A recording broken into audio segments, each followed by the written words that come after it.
Bismillahirrahmanirrahim. Assalamualaikum warahmatullahi wabarakatuh. Alhamdulillahilladzi azhaba 'anal hazan inna rabbana laghafurun syakur allazi aujaba 'alaina bi fi'lil ma'mur wa tarkil mahzur. Asyhadu an la ilaha illallah wa asyhadu anna Muhammadar Rasulullah sallallahu alaihi wasallam wa ala alihi wa ashabihi amma ba'du. Saudaraku sekalian yang semoga selalu dirahmati oleh Allah, Islam itu terbangun atas 5 hal. Buniyal Islam ala khamsin, syahadatu alla ilaha illallah, wa iqamas shalah, wa ita'az zakah, wa shaum ramadan, wa hijjul bait man istata'a ilaihi sabila. Yang pertama itu adalah syahadat, kemudian salat, zakat, puasa bulan Ramadan, lalu haji bagi yang mampu. Di kesempatan yang baik ini saya akan sedikit membahas tentang zakat dan lebih kepada orang yang mencegah zakat. Apa sih bahayanya orang yang mencegah zakat? Mencegah zakat itu maksudnya adalah tidak mau zakat. Zakat itu adalah rukun Islam.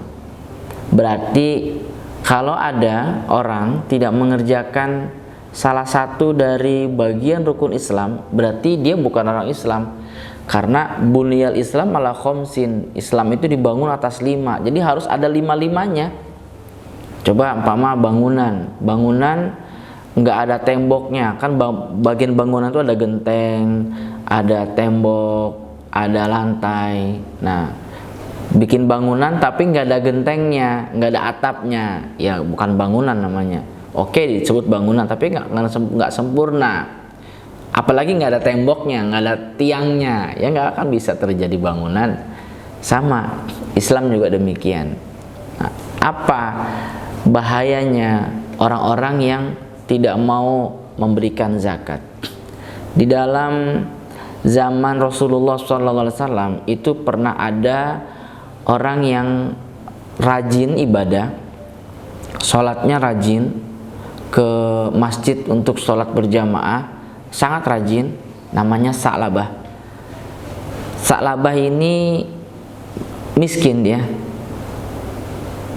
Ketika Nabi mengimami sholat, kemudian selesai salam, Sa'labah tidak berdiam untuk berzikir dan berdoa, tapi langsung pulang setiap sholat di masjid. Lalu Nabi tanya, "Wahai Sa'labah, kenapa kamu langsung pulang, tidak seperti yang lain?" Kata Sa'labah, "Saya dan istri punya pakaian hanya ini saja Nabi, kami joinan di dalam pakaian. Kalau saya sholat ke masjid berarti istri saya nggak pakai pakaian di rumah. Jadi begitu saya selesai sholat saya harus segera pulang karena istri saya juga mau sholat." Terus Nabi bangga kepada keimanannya Sa'labah. Tapi ternyata Sa'labah nggak tahan dengan kehidupan miskin. Sa'labah minta didoakan supaya kaya. Nabi, doakan dong saya biar kaya. Kata Nabi, "Apa kamu nggak suka seperti saya ini? Saya hidup minta miskin." Nabi Muhammad saja seandainya beliau punya emas sebesar gunung Uhud, semuanya akan disedekahkan. Artinya memang Nabi nggak mau jadi orang kaya. Bahkan doanya, "Allahumma ahyini miskinan wa amit miskinan." Ya Allah, hidupkan saya dalam keadaan miskin dan matikan saya dalam keadaan miskin. Udah, kamu sekarang seperti saya aja, yang penting kan ibadah kamu lancar, kata Nabi. Tidak Nabi, kalau saya kaya nanti saya akan banyak berbuat kebaikan. Berulang-ulang itu minta. Akhirnya oleh Nabi ya dikasih doanya didoakan, kemudian dikasih kambing untuk modal berusaha. Karena dia didoain oleh Nabi kaya, akhirnya benar-benar jadi orang kaya. Nah, ketika sudah kaya, nih saya singkat cerita tentang Sa'labah ya. Sudah kaya, turunlah ayat dari Allah yang mewajibkan zakat. Lalu Nabi mengutus seseorang untuk menarik zakat mal orang-orang Islam, termasuk Sa'labah. Sa'labah ternyata tidak mau setor zakat. Padahal kalau dia berpikir ya, dia bersyukur juga, dulu saya nggak punya apa-apa, sekarang punya ternak sangat banyak sekali. awalnya kambing sampai akhirnya punya sapi, punya unta, sangat banyak sekali dan terkenal sebagai saudagar yang sangat kaya raya sebab ternaknya, sangat kaya raya sebab ternaknya. Kok nggak mau zakat dia itu? Harusnya dulu nggak punya apa-apa, diminta zakat cuma sekian sedikit, dan itu pun untuk dirinya sendiri, nanti di akhirat jadi pahala untuk meningkatkan derajat di surga. Harusnya kan ikhlas, bahkan kalau bisa banyak bantu fakir miskin. Ini malah pelit. Terus dilaporkan kepada Nabi, Sa'labah nggak mau bayar zakat Nabi. Nabi kecewa karena dulu Sa'labah tidak mengatakan demikian. Dulu Sa'labah bilangnya apa? Kalau sudah jadi orang kaya akan rajin sodako, akan berbuat banyak kebaikan. Tapi ternyata suruh zakat aja malah nggak keluar. Terus Nabi langsung mengatakan bahwa saya tidak akan menerima zakatnya Sa'labah. Terus Allah turunkan ayat tentang Sa'labah, bahwa ada orang Arab berjanji kalau dia diberikan kekayaan, dia akan berbuat kebaikan dengan kekayaannya itu. Tapi ternyata tidak melakukan janjinya setelah kekayaan dia dapatkan. Dan setelah ayat itu turun, Nabi memutuskan untuk tidak menerima zakatnya. Lalu ketika Nabi meninggal, Sa'labah datang kepada Abu Bakar untuk menyetorkan zakat. Zakatnya Sa'labah, karena Sa'labah saat itu tobat ya.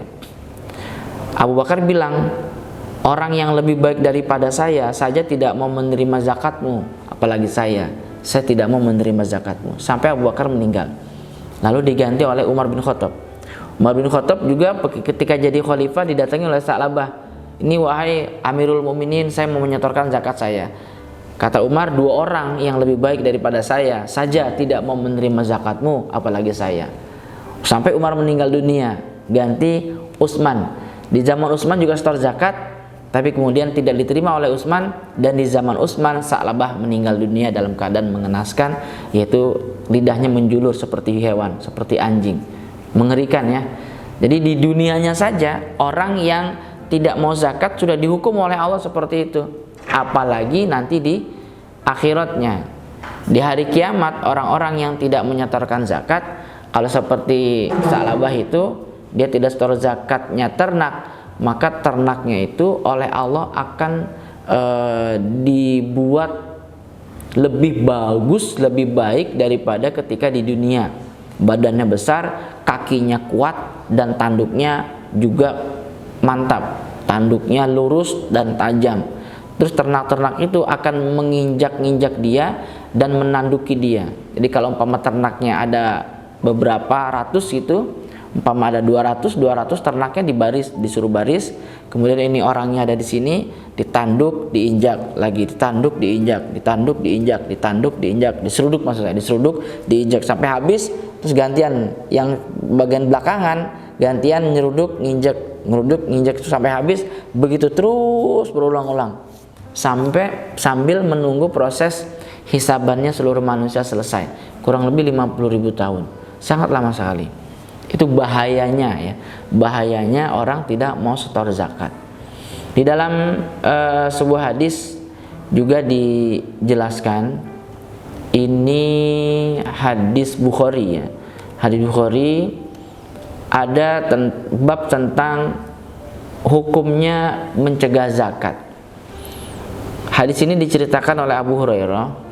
Abu Hurairah berkata ketika Nabi Muhammad SAW wafat, kemudian yang menjadi pengganti, yang menjadi pemimpin dalam agama Islam menggantikan Nabi itu adalah Abu Bakar, menjadi khalifah yang pertama kali. Umar bin Khattab bertanya, karena ketika Abu Bakar jadi khalifah banyak orang-orang Arab yang kufur. Kufurnya itu bentuknya ada yang ikut nabi palsu Musailimah al-Kadzab. Ada juga yang tidak mau menyetorkan zakat atau bayar zakat sebab mereka punya pemahaman bahwa zakat itu tidak wajib. Ada juga yang punya pemahaman tidak setor zakat itu karena mereka memahami surat At-Taubah ayat 103 yang bunyinya khudz min amwalihim shadaqatan tutahhiruhum wa tuzakim biha wa sholli alaihim al-ayah. Di ayat tersebut Allah berfirman, wahai Muhammad, ambillah hartanya orang-orang iman itu sebagai zakat untuk mensucikan diri mereka dari dosa dan dari akhlak yang tidak baik. bagi mereka memahami bahwa itu perintah Allah kepada Nabi Muhammad. Nah, ketika Nabi Muhammad sudah meninggal, berarti sudah tidak ada zakat lagi. Makanya mereka tidak mau bayar zakat ketika Nabi sudah meninggal.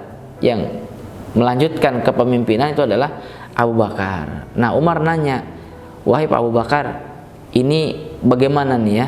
Bagaimana cara engkau memerangi manusia? Sedangkan Nabi pernah berkata, Nabi diperintah oleh Allah untuk memerangi manusia sampai mereka mengatakan la ilaha illallah. Kalau mereka sudah mengatakan la ilaha illallah, berarti mereka menjaga diri mereka dari saya terhadap harta dan diri mereka." Maksudnya, ya mereka jadi orang iman. Walaupun mungkin mereka mengatakan la ilaha illallah itu niatnya hanya untuk biar selamat saja, bukan mengakui memang Allah itu adalah Tuhan yang sebenarnya. Tuhan hanya satu, hanya Allah yang disembah, tidak ada Tuhan yang lain. Bukan karena itu, tapi mereka niatnya adalah agar selamat dari peperangan, dari ancaman orang-orang Islam. Pokoknya cari selamat aja. Kalau begitu ya itu urusannya Allah. Tapi yang jelas, kalau orang sudah mengatakan la ilaha illallah, kata Nabi, saya dilarang untuk memerangi dia. Jadi urusan batinnya adalah urusannya Allah. Nanti bagaimana Abu Bakar dengan sabda Nabi yang demikian, terus engkau bagaimana memerangi manusia? Ternyata di luar dugaannya Umar mungkin ya, jawabannya Abu Bakar sangat tegas sekali. Abu Bakar mengatakan apa? Saya akan memerangi orang yang memisahkan antara sholat dengan zakat. Jelas sekali itu. La uqatilanna man faraqa baina sholati wa zakat. Jadi kalau orang di zaman Nabi biasa setor zakat, kok ternyata ketika Nabi meninggal dunia, kepada saya kok nggak mau setor zakat, walaupun dia tetap sholat tapi dia nggak mau zakat, saya akan perangi dia. Alasannya apa? Kata Abu Bakar, fa inna zakata hakul mal. Zakat itu adalah haknya harta. Jadi kalau harta sudah nisab, kalau emas, perak, uang itu nisabnya adalah 20 dinar. Kalau digramkan ke emas yang murni 24 karat itu adalah 85 gram emas. Nah, ketika uang, emas, perak sudah senilai 85 gram emas dan sudah 1 tahun, maka 2,5%-nya harus dikeluarkan.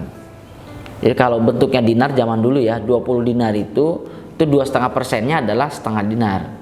Kalau 40 dinar, 2,5%-nya adalah 1 dinar. Pokoknya dikeluarkan itu adalah 2,5%-nya. Tidak peduli siapapun orang yang memiliki uang itu. Pokoknya nisab haul. Sudah nisab, batas minimal udah masuk dan udah setahun, sudah haul. Harus keluar 2,5%. Walaupun yang memiliki harta itu adalah seorang anak kecil, katakanlah anak bayi ya. Seorang bayi umur 2 tahun ditinggal meninggal oleh kedua orang tuanya. Kebetulan bayi ini adalah laki-laki, jadi berarti pewaris tunggal. Begitu meninggal kedua orang tuanya, ya udah harta orang tuanya diwaris oleh anaknya. Rumah, kebun mungkin, kendaraan. Nah, ternyata orang tuanya punya tabungan sebanyak 1 miliar tabungannya. Itu jadi milik anak tersebut, jadi milik bayi tersebut yang umur 2 tahun. Kebetulan hartanya saat itu dikelolalanya oleh pamannya si bayi, ya, adik dari almarhum bapaknya. Setelah setahun kemudian, berarti bayinya sudah umur 3 tahun ya, umur 3 tahun. Harta yang 1 miliar itu, uang yang 1 miliar itu kan sudah setahun, sudah haul. Dan 1 miliar jelas dong lebih daripada 85 gram emas harganya itu. Berarti dia harus dikeluarkan 2,5%. Walaupun uang 1 miliar itu milik seorang bayi, yang bayi itu belum ada kewajiban ibadah, tapi karena harta itu ada haknya, tidak peduli siapapun pemiliknya, maka harus keluar 2,5%. Amil yang mengetahui tentang harta itu harus datang kepada pamannya si bayi, mengatakan bahwa Pak, bayi ini kami tahu punya peninggalan yang sangat banyak, warisannya, tabungan, di samping rumah dan sebagainya. Nih yang kita bahas adalah uangnya, tabungannya. Ini sudah 1 tahun sepeninggalan kedua orang tuanya. Kami mengingatkan agar dikeluarkan zakatnya. Nah, si pamannya harus membantu kerjanya Amil dengan cara mengikhlaskan, memberikan yang 25 juta, yaitu 2,5% dari 1 miliar untuk dikeluarkan. Kenapa? Karena yang 25 juta itu bukan milik si anak itu di tahun tersebut. Di tahun tersebut bukan milik anak itu, harus dikeluarkan. Kenapa? Karena itu adalah haknya harta. Itu adalah bagiannya fakir, bagiannya miskin, bagiannya gorim, bagiannya ibnu sabil, bagiannya amil, dan lain-lain. Ada 8 asnaf, 8 macam yang tergolong mustahik zakat, orang-orang yang berhak menerima zakat. Jadi harus dikeluarkan. Makanya Abu Bakar benar-benar mantep punya keyakinan, orang yang nggak mau mengeluarkan haknya harta, dia akan saya perangi. Buktinya Sa'labah saja nggak mau bayar zakat, oleh Nabi tidak diterima zakatnya setelah Allah turunkan ayat jelas-jelas dia telah mengingkari janji, sampai dia matinya dikatakan kafir. Walaupun Sa'labah masih tetap sholat, tapi karena dia sudah dinaskan oleh Allah tidak diterima zakatnya, berarti dia matinya kafir. Ya tidak bisa masuk surga karena mati dikatakan kafir. Ini sangat berbahaya. Nah, orang yang tidak mau bayar zakat oleh Abu Bakar udah langsung diperangi karena dia berarti bukan orang iman. Sampai Abu Bakar bilang begini, seandainya dia tidak memberikan zakat kepada saya yang ketika Nabi hidup dulu dia sering bayar zakat ke Nabi, saya akan perangi dia karena dia telah mencegah zakat. Lalu Umar komentar, alhamdulillah Allah telah melapangkan hatinya Abu Bakar. Sekarang saya mengetahui bahwa memerangi orang yang tidak mau zakat itu adalah tindakan yang benar. Nah ini saudaraku, jadi ini menunjukkan bahwa bahayanya orang yang tidak memberikan zakat itu sangat luar biasa. Di dunia sudah mengalami kerepotan yang demikian. Bagaimana di hari kiamat? Tadi saya sudah jelaskan tentang yang ternak. Bagaimana kalau bentuknya itu adalah uang? Kalau bentuknya uang tidak dikeluarkan zakat, maka nanti uang itu akan diserupakan atau dirubah oleh Allah menjadi ular. Ular yang di dalamnya sangat banyak bisanya, kemudian menggigit-gigit orang tersebut. Sambil ular itu mengatakan, ana maluka, ana kanzuka. Saya adalah hartamu, saya adalah simpananmu yang kamu simpan dan tidak kamu keluarkan zakatnya. Itu digigitnya selama 50.000 tahun. Terus ya, mengerikan. Bagaimana kalau harta itu berupa emas dan perak? Kalau dalam surat At-Taubah ayat 35 Allah berfirman, yauma yuhma 'alaiha fi nari jahannam fatukwa biha jibahuhum wa junubuhum wa zuhuruhum haza maka nastum li anfusikum fazuku ma kuntum taknizun. Pada harinya emas dan perak itu dipanaskan oleh Allah di dalam neraka jahanam. Setelah panas, kalau di hadis itu dijelaskan emasnya itu akan dirubah menjadi lempengan yang sangat lebar. Lempengan yang sangat lebar, kemudian baru dipanaskan. Begitu sudah panas, diangkat emasnya itu kemudian diletakkan di dahinya bagian depan. Berarti bukan hanya dahi, dada, perut bagian depan. Kemudian diletakkan di lambungnya. Di lambung berarti kanan dan kiri. Kemudian diletakkan di punggungnya, berarti bagian belakang. Jadi depan, belakang, kanan, kiri, lempengannya itu kurang lebih berarti ada berapa? 4 ya. Depan, belakang, kanan, kiri, lempengan, kemudian dicoskan. Cos. Pasti sakit, luar biasa. Nggak usah pakai api neraka jahanam, setrikaan saja. Setrikaan sedang panas-panasnya, coba kita temperin di kulit kita, nyes, masya Allah, sakitnya luar biasa, panasnya luar biasa. Nah ini dengan panasnya 70 kali lipat panasnya api dunia, karena neraka itu panasnya 70 kali lipat panasnya api dunia. Bahkan Kata Nabi, orang yang terbiasa dibakarin neraka itu umpama dikeluarkan, lalu dia dibakar pakai api dunia, dia bisa tidur, dia bisa tenang-tenang, bisa santai-santai, karena nggak terasa api dunia, terbiasa dibakar pakai atau menggunakan api neraka. Nah saudaraku, kita harus memahami bahwa di dalam harta, ketika sudah nisab dan haul, itu ada hak yang harus dikeluarkan. Itu adalah haknya harta. Jangan pernah kita menahan, jangan kita berusaha mencegah untuk tidak mengeluarkan, karena sangat berbahaya. Di hadis lain Nabi mengatakan bahwa orang yang menyerahkan zakatnya dengan niat mencari pahala, maka dia akan mendapatkan pahala. Tapi kalau dia mencegahnya, maka saya akan rampas, saya akan ambil sesuai dengan zakat yang harus dikeluarkan, bahkan saya akan ambil juga separuh hartanya. Bahkan Nabi pernah bersabda begitu, walaupun akhirnya Nabi nggak mengerjakan mengambil separuh hartanya, tapi yang diambil oleh Nabi adalah sesuai dengan kewajiban yang harus dikeluarkan zakatnya apa. Kalau dia harus mengeluarkan zakatnya adalah bintalabun, yaitu onta umur 2 tahun menuju 3 tahun, ya itu yang akan diambil oleh Nabi karena dia tidak mau menyerahkan. Jadi kita harus memahami bahwa itu bukan punya kita.